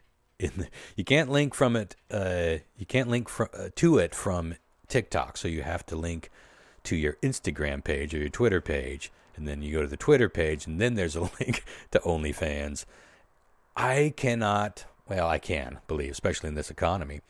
It's crazy how many people have a fucking OnlyFans. And so since I have seen that data, and that was my first instinct before you even named it, I'm going to go with that. Only fucking fans, man. Listen, I would do it in a heartbeat if I thought people wanted to watch me whacking it. I don't think listeners are reaching for their wallets right now, men and women alike. I'm going to make tens of dollars this next month. Ron in the bathtub? You don't say. That's the great irony of life. I think Mom subscribed again. I think a lot of Mom, get out of here. I think a lot of You're dudes not supposed to listen to the podcast. would do the things that's Well, way. I'm your biggest fan, Ronnie. Yeah. Anyway, I would absolutely consider doing an OnlyFans if I thought it would be worth the part of my soul that I was giving up. Now, for let it. me ask you something. Does you watching the TikTok videos, does that kind of rub your your little voyeurism kind of button a little bit? This has come up before on the show. I can't see you, but you can see them. No, it doesn't. It has a people you don't watching. get that kind of satisfaction out of it. You just watch it just because. Yeah, there's nothing voyeuristic about it to me because they're sitting there talking with you.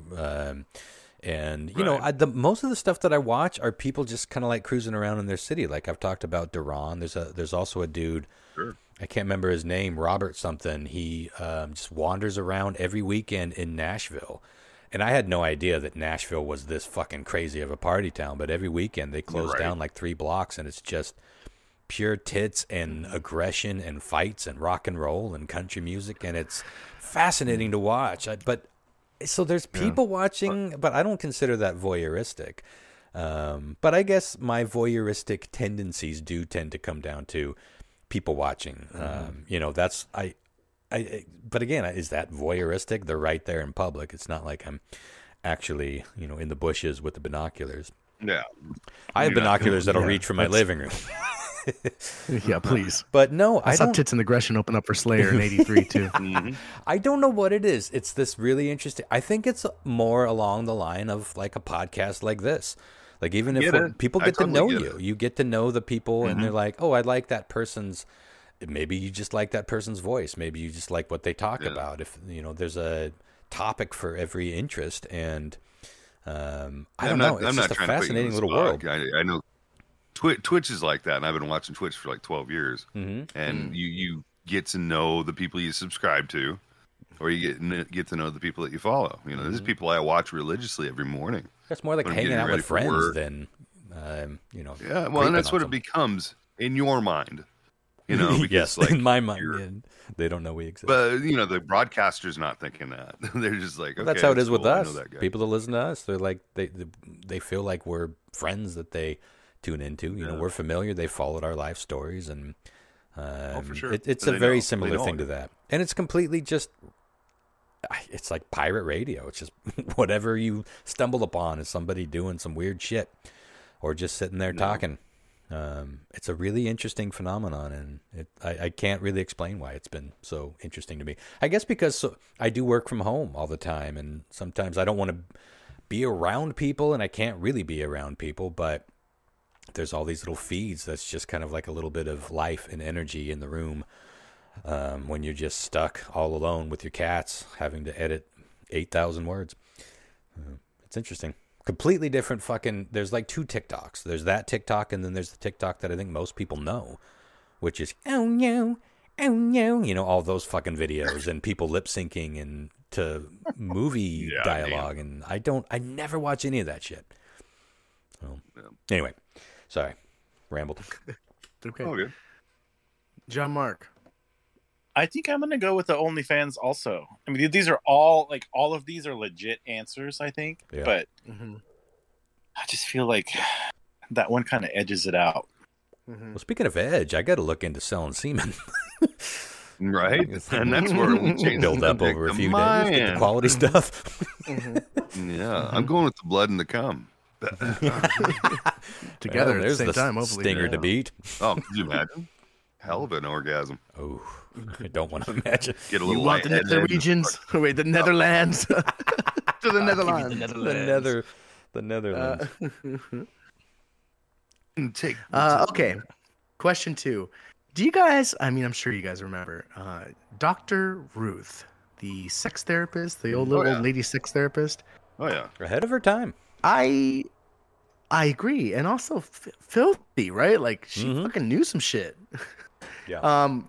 Not afraid to talk really about popular in the 80s and maybe the early 90s. I don't have a lot of memories of this other than seeing her in articles and whatnot. Did she have a funny voice too? Like, or is that I'm thinking? Yeah, like Swedish or something, German or something. Yeah.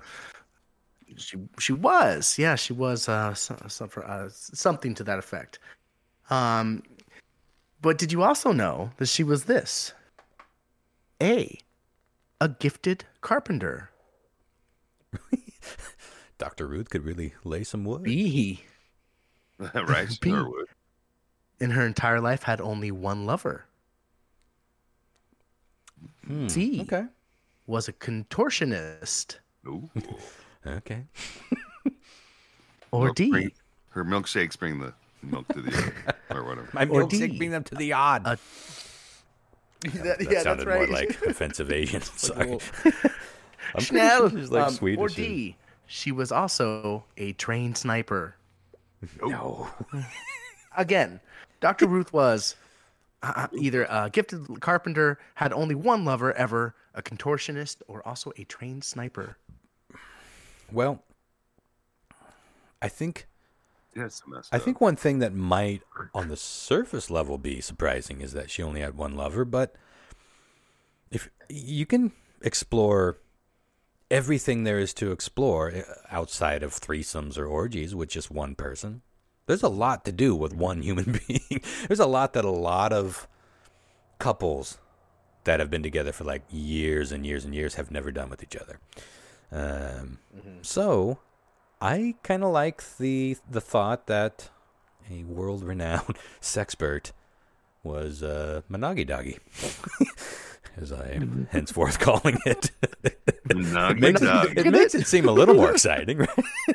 You into the Monoggy Doggy? Her number one position was missionary, but she would like the naughty doggy. Well, that's more than Monoggy Doggy. That's monog for life. Like, monogamy is just being with one person at a time, but that doesn't mean you haven't had previous partners. So there's got to be a separate word for that. One and done. I'm gonna go with that. All right. John Mark would love for her to be a sniper. I'm gonna go with sniper. I feel like we hear these kinds of stories all the time, though. Wasn't there supposedly Bob Ross was a sniper, Mr. Rogers was a sniper, yeah. Yeah, I feel like this time it might be someone's got to be a sniper. Somebody's a sniper. Goddammit. One of these times, it's going to be Eddie Money, and it's going to be a sniper. I think she could put both behind her head. You know why they call me? You know why they call me Eddie Money? Always on the money. All right. Question 3. Sniper. Oh, that's good. I've got one bullet to seal your fate. All right. Between your eyes would have been a better rhyme. You know he's a lover. No, I've got 2 body bags for you. All right. Question 3. Ben Affleck and Matt Damon have been friends for a long, long time.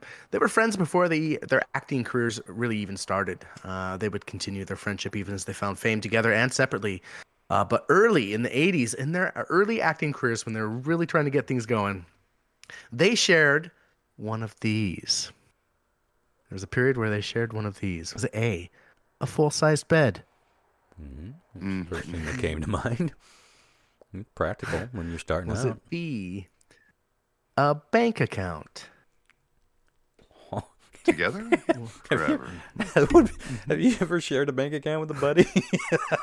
That would be oddly intimate. And bad decision.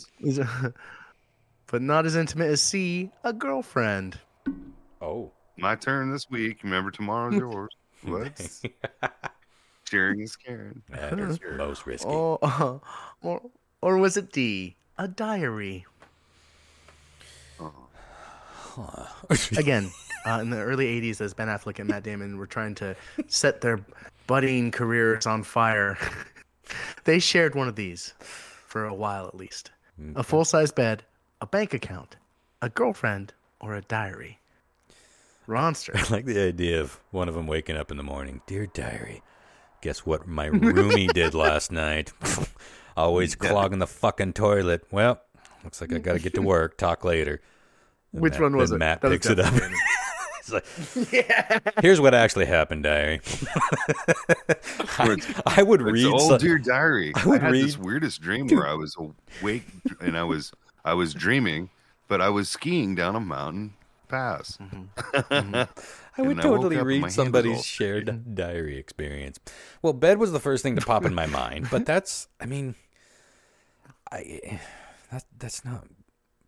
too surprising or weird. A bank account is very interesting. What was the third one? A girlfriend, Ron. A girlfriend. I feel like that would have come up on one of the many, many movie commentaries I've listened to. I was a big fan. I don't follow either one of them now, But back in the early days, I was a big fan of both Matt and Ben. Ben, obviously, because of his association with the Kevin Smith films. It wasn't his portrayal in those movies. It was his presence in the audio commentaries. But Good Will Hunting is... I haven't watched it in a long time. I imagine it kind of holds up at least. There was some heavy-hitting shit, though. I enjoyed watching what was happening in those early days. A Bank Account is the one that's jumping out as the weirdest one to me. And if they were trying to be a thing together, like I could see them. Yes. Well, I could see them maybe thinking like we're gonna like maybe they started a production company, and I could see that. I'm gonna go with Bank Account. But I'm rooting for Diary. I feel like if they shared a diary, they need to fucking publish that shit and make more money than either of their last two movies. Dear Diary, last night I woke up again and Matt was sucking me off, and I was like, God damn it, Matt! You finish up and go back to the full bed. Okay, Diary. Here's how it really went down. Matt woke me up. Yeah. That's a fun. All right, John Mark. Something to plug into AI. Yeah, I think I'm gonna also go with Bank Account for similar reasons to Ron's logic, where because it kind of because if they were kind of trying to do something together, it's like, well, we need to make sure we can. So Bank Account. Because didn't Kevin Smith and Mose do kind of something similar? They were very intertwined with their finding. I don't know. I could be wrong. I know, just by other movie stars, a lot of movie stars like, I want to say George Clooney. He spent like a lot of time living in a fucking closet when he first went to L.A. Mm-hmm. So to say that they... Metaphorically or... No, literally. Like he was in his buddy had a studio apartment, and the only place that was available that he could like literally rent was the closet. Mm-hmm. And he lived in the closet for, I don't know, like I think it's like a year, almost like 6 months or something before he, actually started doing movies and getting, money, getting paid. But I would say share a bed, because they probably lived together as roommates, and maybe they can only afford like a studio. Well, it's a cliche that a lot of young actors and actresses, I don't know if it's still this way, probably is. Well, spent years even being in movies and TV shows and going to auditions. They had to subsidize some way, and a lot of them just did it by being waiters, working down in L.A. because there were so many people that got gigs just from handing the right plate of food to the right director or producer. It's like, look at that face, like it happened in Boogie Nights. You got style, bub. Let's go. That's how we got Good Vibrations. All right, question 4. What do you think about tying your shoes? What is the tiny little hard piece at the end of your shoelace called? Oh my God, I feel like has a name. This. I feel like I just heard this. I bet I won't recognize any. Is it A? Yeah. Is it A, an aglet? Ooh, that's fancy. Mm-hmm. B, a stropler? Ooh, that's even fancier. They both already sound right. Stropler. Look at my stropler. Have you seen my stropler lately? Is it C, a Fletcher? Ooh, even more fancier. That feels wrong. Or is Fletcher it D? my shoe. Would you Fletcher my shoe, please? Or is it D, the plug? Yeah, it's just fucking plug. The plug. Again, an aglet, a stropler, a Fletcher, or the plug. Ronster. I was right. I do believe I recently heard this, and I was right. I don't recognize any of my choices. But aglet sounds nice. Aglet and stropler sound great. If you made up Fletcher and plug, you should win the prize. Yeah, that's a good one. They're all buyable. I mean, it's just a little tiny thing. Is it worthy of a fancy name like aglet? But I'm going with aglet. I'm gonna go with aglet also. Yeah. Okay. If you made that up, what was the third one? Fletcher. A Fletcher. Oh, what was the second one then? A stropler. I'm going with the stropler. The stropler. You got to. Legit. Crippler's got to go stropler. Too legit to quit. I'm telling you. Mm. All right, strap. Collaborate. Listen. Come on. Strap off. I strapped the shit out of my straps. Oh dear. I like it. I think it's a Elaborate. win. All right, let me do a little tabulating here. It's a close-ass game, I'll tell you that much. Somehow you all lost. I win, you lose. You know, I used to have a good feeling or a bad feeling. This game anymore, I have no fucking idea. By the end of it, I'm like, well, I don't think I got one fucking answer right. Well, maybe one. Okay. Gotta go back into my notes here. Oh, boy. Okay. Let's go over it here. Question 1. The cost of living is rising and rising. In a recent study in the UK, amid soaring rent and cost of living increases, roughly 56,000 students in the UK have turned to sex work for additional income. Now, I'm going to go ahead and give that to Ron and John Mark as well, because Ron makes up a pretty good point. I didn't dive too far into the article, and they may have been talking a little bit about OnlyFans as well, even though it was insinuated it was more than that. So I'm going to give you guys points for that, because you both went with OnlyFans, which could have been part of that. Okay. What about cum? There's blood, there's Lyle cum. makes a point. Definitely there's a transaction. Haven't I you think ever, it's zeroed out. Here's what, Lyle. have you had You're in, some baby. meat? What is it? You get a point. You get a fucking point. pig? You get a point. Everyone gets the points this round. Bam shot. Boom. Bam shakalaka. I feel like it's fair. A kick to Netherlands. You know what I'm saying? Poof. I defy you to get a have you semen ever sample had- any other way, Chris. Yeah, you ever had a girlfriend that like only wanted to fuck when she was on the rag? Not only, but I've had. It's weird. They're either That's what I'm they're saying. like Yeah. really Yeah, into it or but- really against it. All in or all out. No. Yeah. Hormones. You never know what it's going to do. Weird. I do believe they love it when we men refer to it as on the rack. That much I know. Well, you know. They love that. And then, Oh yeah, that nothing. That or riding the cotton pony. You know. Them chicks. is your flower? Is it red? It's not good. Oh no. Cramping. Are you cramping? Oh no. All right. Okay. Take it back over, Question Chris. 2. Dr. Ruth, who was a celebrity sex therapist in the 80s and 90s, also was a motherfucking trained sniper. Oh my goodness. Let me read this little snippet here to you. I Dr. can Ruth, imagine. a sex therapist, is also a trained sniper. Her family was killed during the Holocaust, and at the age of 16, she moved to Israel to join a Jewish military organization. There, she discovered she was lethal with a sniper rifle and could hit the target smack in the center further away than anyone could believe. She suffered serious injuries during a bombing on her 20th birthday, which cut her military career short. Damn. Crazy. That's pretty badass. John Mark with a point there. Did you know that, John Mark, or was that just a guess? It was a guess based on me thinking, like, I think I've heard something about this before, right? Yeah. So I think I'd read that story before sometime in the past. Interesting. Well, we all thank her for her service because Yes, we do. Yes, we do.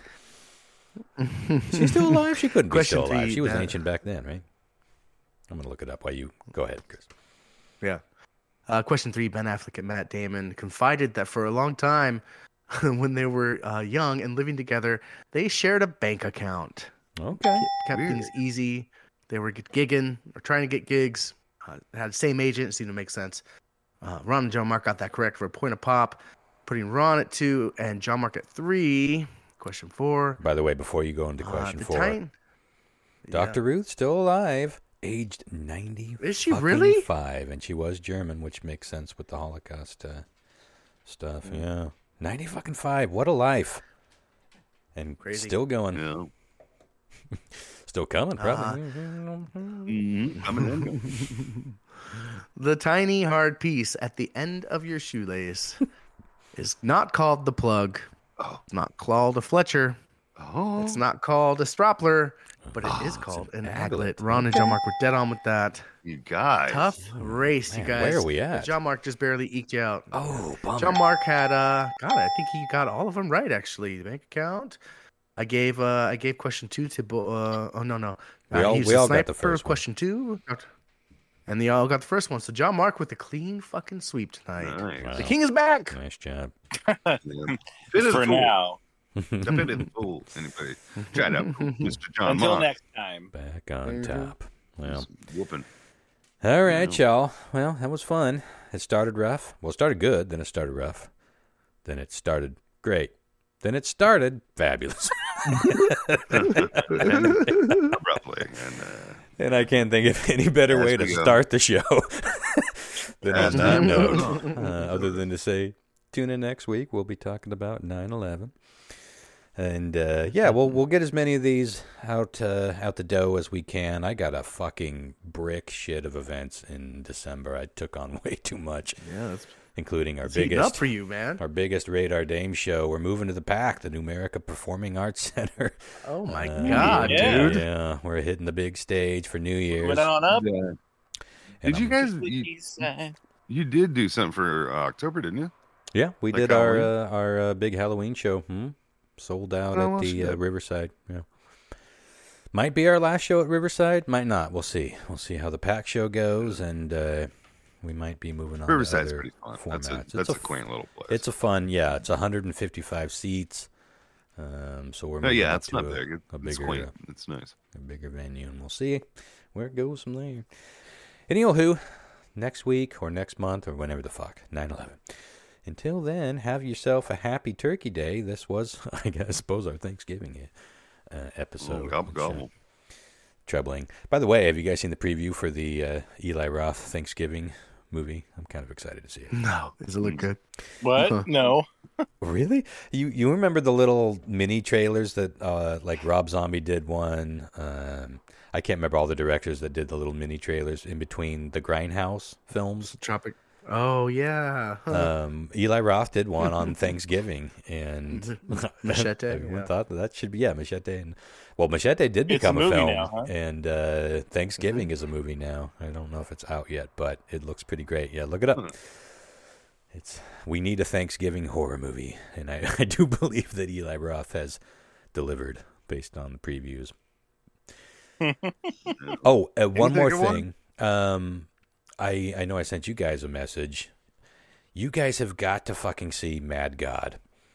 It's Phil Tippett. It looks so interesting. I looked it up. It's Phil. A lot of people don't know the name Phil Tippett, but you know his work. He was the main stop motion guy on the earlier Star Wars films. He's done tons of shit. RoboCop. Once Ray Harryhausen was out of the field, Phil Tippett was one of the big guys. He's the man. Yeah, and he started working on Mad God in the 80s. And he was supposed to be, the original Jurassic Park was going to be a combination of animatronics and stop motion.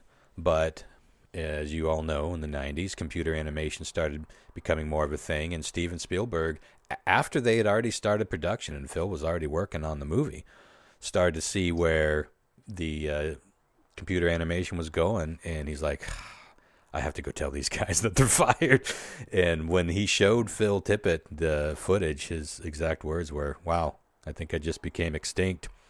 And it made a good footnote when you were hearing Steven Spielberg talking about the progression of special effects, but it sent Phil Tippett down a pretty dark road, as you can imagine. It was like everything that he had put all his heart and soul into, and the painstaking work and the craftsmanship that goes into that stop motion animation is so absurd that to have that all of a sudden just be quote unquote obsolete, it sent him down a dark road. But there were enough little art projects along the way to keep stop motion going, and then we went further down the road and people started to really appreciate it. And I don't know if this was like a GoFundMe type thing, but he got a lot of funds raised for it over the years. He would do a little bit more, a little bit more, a little bit more. And 30 years later, he has a completed film called Mad God. And it's mostly stop motion with a little bit of live action stuff in it. No dialogue. There's a plot of some sort, but it's mostly just an experience. And it's not a fun experience. It's a very fucking brutal movie and pretty grim, but fucking beautiful in its own right. And I'm dying for you guys to watch this movie so we can talk about it on an upcoming program. It's on Shudder.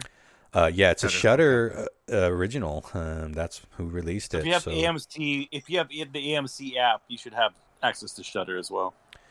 AMC? Yeah. Sign up for a preview if you have to. Get it for free. Watch it and watch it again. I've watched it 3 times now. And I just Wow. ordered the Is it a full vinyl feature? soundtrack because the soundtrack is fucking amazing. Yeah, it's a full feature.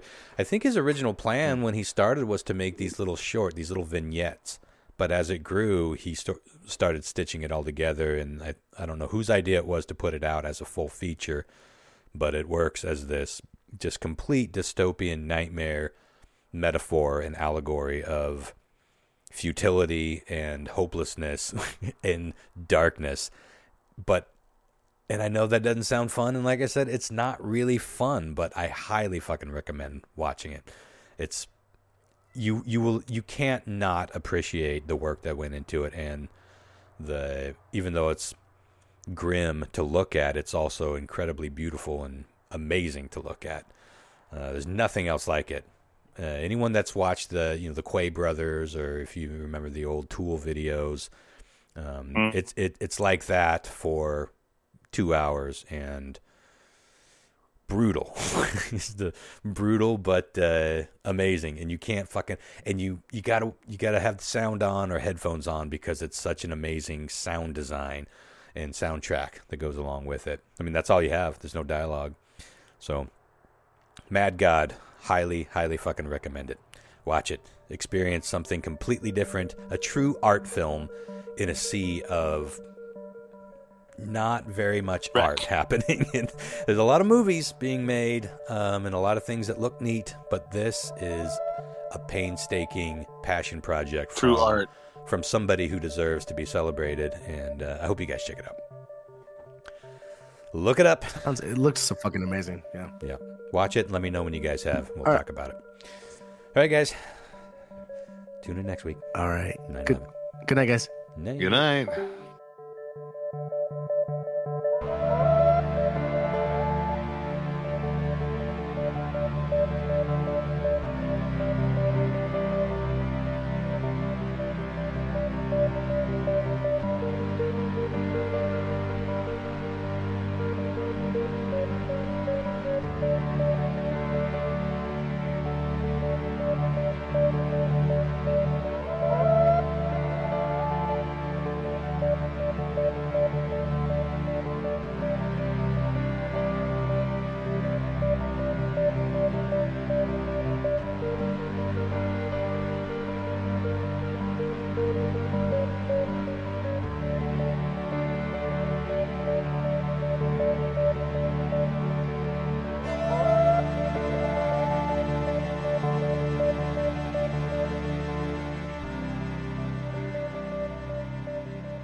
We are fragile human beings, and you never know what's going to set off a boner.